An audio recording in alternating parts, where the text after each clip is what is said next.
It gladdens my heart more than you can ever imagine when someone gets to me saying that, oh, Emmy, thank you very much for the video you recently shared. It blessed me like this. I learned this. I am really grateful. That happened to me this week, and it also explains my smile. I wish I could show it like clearly how I'm feeling on the inside. I'm feeling so blessed. I got feedback from the previous content I shared talking about how to overcome procrastination to actually get work done and achieve your goals.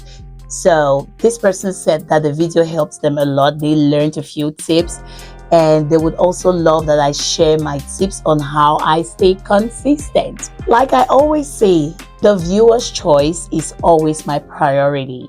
I had something else planned for this week, but as this viewer recommended, I'm going to go ahead and talk about a few things you can do to help you stay consistent, also because it is in line with what I'm talking about in this season. It's all about getting up again, getting a new start, picking up on your goals, and getting started all over if you need to, finding the motivation all over so that the end of the year is going to be glorious. Hi everybody, welcome back to my YouTube channel. To all my returning viewers, thank you. I just want to take this opportunity to say a very big thank you to everyone who takes out the time to watch my content, to leave a comment, and also get back to me giving me feedback about the content. I really do appreciate it. But if this is your first time or stopping by my channel, please don't be a stranger. Subscribe, hit the notification bell, so every week when I post a new content, you will be notified. Don't forget to give this video a like and drop a comment to let me know you stopped by.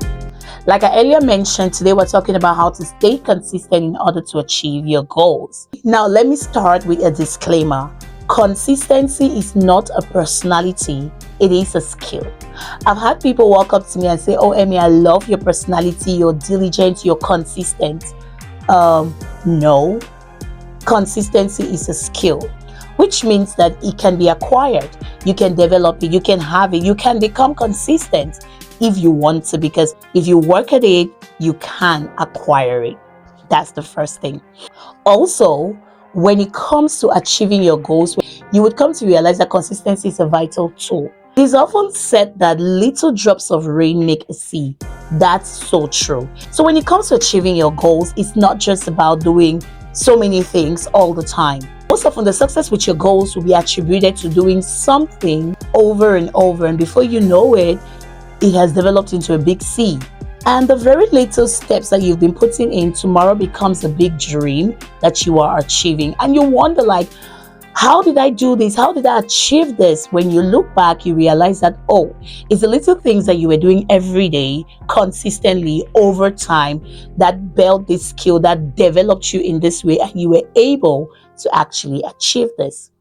The journey from I want to do this to I finally got it done is never easy, which is why consistency is very important. Now, if you've been following my content, you know by now that I don't just dive into giving you tips. I always like to go into the roots of the matter, like understanding why we sometimes lose consistency. Because at the time when we are setting our goals and spelling out the task, trust me, you really want to do it. It's not like, it's true, some people just lazy themselves around, but you don't set goals with the intentions of being lazy. So at the time when you're setting your goals, you really want to get it done. You really want to carry out your task, but along the line, you find that you're not consistent. Today you do it, tomorrow you don't do it. Skip one day, skip 2 days, and before you know, you're skipping an entire week, months, and you drop it entirely. So let's try to understand why we lose consistency sometimes. So while I was thinking about it, the first thing I came to realize is we lose consistency when we don't have clarity. Lack of clarity causes us to lose consistency. When your goal is not really clear, when you're not able to have like a clear direction around your goal, then you would find that it's going to be hard to be consistent, because what are you consistent in?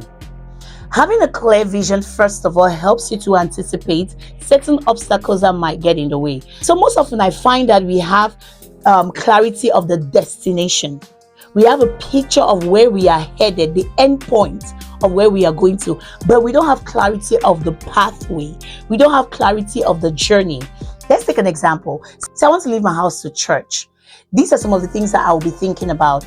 Church is my destination. True, that is clear. Now, on my way to church, I might encounter traffic. I might encounter police control. It's rainy season. The roads might be bumpy. You see what I'm doing there? Okay. If I meet the traffic, the probability of me being patient in the traffic would be higher because my mind already prepared for traffic. Clarity on your goal will require that you anticipate every obstacle that could come in the way. Truth be told, there are unforeseen circumstances, but we want to make sure that some of these things that we can already anticipate ahead of time are taken care of. So that is what happens sometimes. We tend to lose consistency because we do not have clarity of our goals, we do not have clarity of our vision, we do not have clarity of our journey. Lack of clarity can cause you to lose consistency easily. The second thing I came to realize as a reason why we sometimes lose consistency is something which I call the shiny object syndrome. Let me explain. Now, you have set a goal for yourself. The minute you get started on that goal, something else presents itself before you, looking more promising, looking more appealing than what you have already set your heart to do. And before you know it, you're daring into something else. I know I have said yes several times that be flexible. Sometimes when life happens, you have to be adjustable so you can adjust your plans. It is not turning away from your plans entirely and chasing something different, chasing something new, because something new has presented itself. Opportunities are always going to present themselves. There are so many other things I can do only on this social media space, not even going to TV. And people have proposed it to me like, oh, Emmy, I think that you have a great countenance when you come to the camera. Why not try this? Why not try that? I'm like, oh, thank you very much. Then I come back. Is it in line with what I'm supposed to do? If no, I'll put it somewhere. Maybe for another season, it will come up. But just so I'm able to stay consistent in what I have decided to do now, I cannot be distracted by all of these other opportunities that are presenting themselves. People are going to bring several different opportunities your way. Your mind is going to have several different ideas. So yes, that can distract you and cause you to be inconsistent. The third thing I realized that causes us to be inconsistent is life just gets busy. Things just come up. And the previous video where I talked about how to overcome procrastination, this is one of the things I talked about. Life is always going to happen, but you need to build self-discipline. So if you are not disciplined enough, you realize that as life is happening, you're just going with the flow of life, and you realize that you're just everywhere and nowhere in particular. Every other day there's something new that you can take advantage of, but based on the goal you have set, is it relevant for your life right now? It will just cause you to be inconsistent. So yes, life is happening, life is busy, but you need to be focused. It's not about doing a lot, it's about doing something a lot. That is what helps you to actually achieve your goals.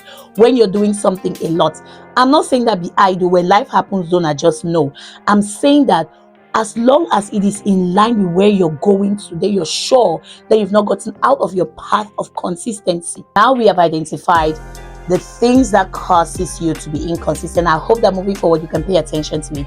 Let's get into how you can actually get rid of inconsistency and become consistent. I always say this. The first thing is break down your goals. Breaking down your goals helps you to gain clarity. When you break it down, it gives you an ease with which you can approach your goals. It makes allowance for you to anticipate some of these unforeseen circumstances. If you plan critically, you realize that now some of these unforeseen circumstances are not as unforeseen. We compound things a lot, and then it becomes very challenging to see between the lines, to see between our daily activities, some of those things that can come as a challenge, causing us to be inconsistent. So break down your task. That's the first thing. Don't overwhelm yourself. Schedule your success. What am I talking about? Treat your journey to consistency like an important appointment. Yes, consistency is a skill.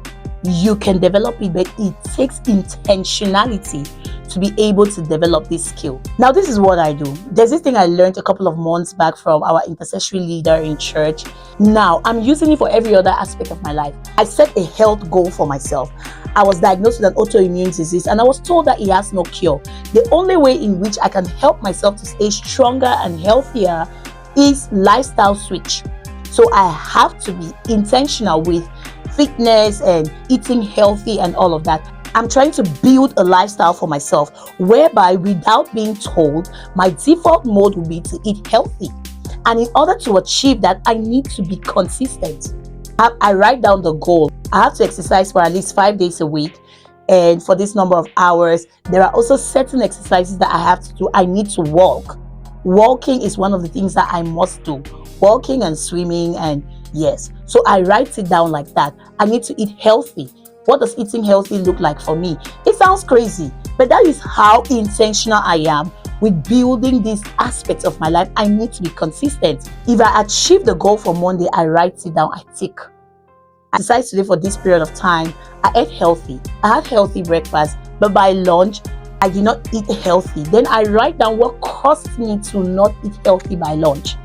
Was it that I was out of the house? Was I feeling too hungry? Was I feeling too tired? Or was I just craving? I write it down. At the end of the week, I'm able to evaluate from that board. Okay, on Monday, I did not really eat healthy. What caused it? Is there something I can do about it? You see what I'm doing there?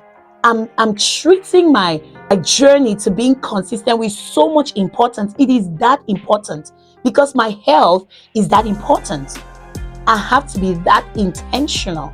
So if you want to develop consistency as a skill, you have to treat it with so much importance. The third tip I'm going to give you, this is very important. Find an accountability partner. Emphasis on find, which means that not everybody can be your accountability partner.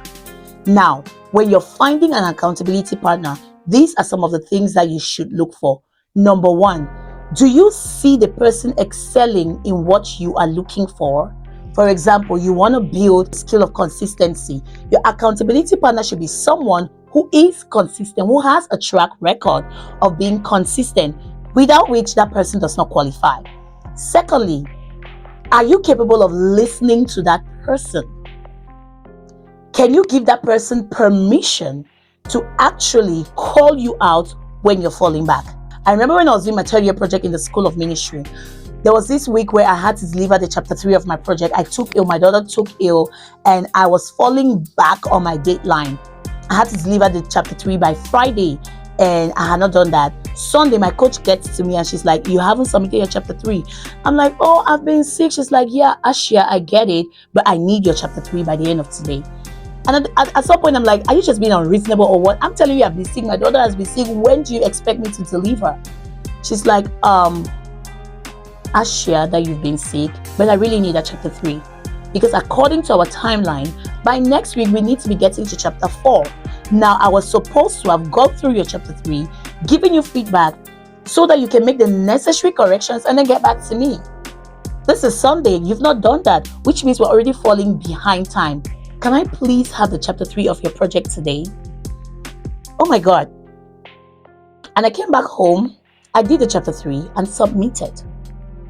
I was actually just giving myself excuses. I could do that chapter 3. But I needed someone that could call me out and push me to a place where I could actually do it. So is this person somebody you can actually listen to? That's to say, your accountability partner does not really owe you sympathy. You can get sympathy from your friends, your family. You go to your friend and say, "Where I've been seen," they'll tell you, "Ashia." The accountability partner is somebody that is supposed to press you hard. So if this person cannot press you hard, or if you cannot give that person permission to press you hard, then that person does not qualify as an accountability partner. The next thing you want to look for in an accountability partner is someone who can actually make the time to follow you up. I remember the first morning I just started putting content on EmmySpeaks. There was this day when I accidentally scheduled the wrong video, and by the time it was about being aired, fortunately I was online, and when the video started playing, I realized, oh my God, I aired the wrong video. I put a different description and this is a different video. I had to take it down. I deleted it and I was struggling to upload the correct video, and immediately my coach calls me like, what's happening? I just logged in now to watch and they're telling me the video has been deleted. And then I had to explain to her that, oh, this is what has happened, and I'm uploading immediately. She's like, get onto it fast, people are waiting. That's the kind of person you want as an accountability partner. Someone who can actually make the time to follow you up and tell you, oh, I watched this episode, this is what I think, this is what I think. If this person is too busy, the person does not count. Even if the person has a skill, you can actually listen to the person.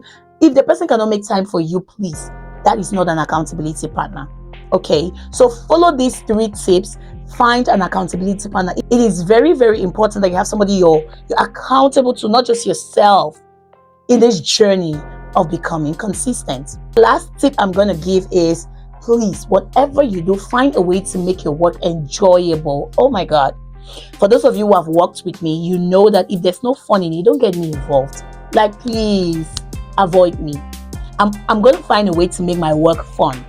Even if we are supposed to meet and plan and strategize for the year, you know, some of these end of year, mid-year kind of strategic planning meetings where it's supposed to be serious brainstorming, I'm going to find a way to make it fun. Because if it's boring, chances are I will not follow through.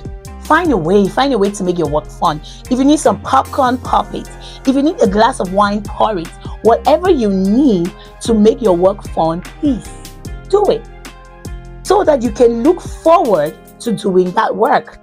When I make my work fun and enjoyable, I always look forward to doing it. For example, I've made my fitness journey enjoyable and fun. I've made good relationships. I joined the fitness group. There are people I always look forward to seeing. So every time I'm going out to work out, I'm excited about seeing them. Just the walk excites me. All of that. I got my headphones. I got some very nice workout matching clothes, just like that. Strange things, right? Yes. It's all in a bid to keep me consistent, because I need it to be fun. Whatever you need to do, please do it, as long as you're finding ways to keep your work fun.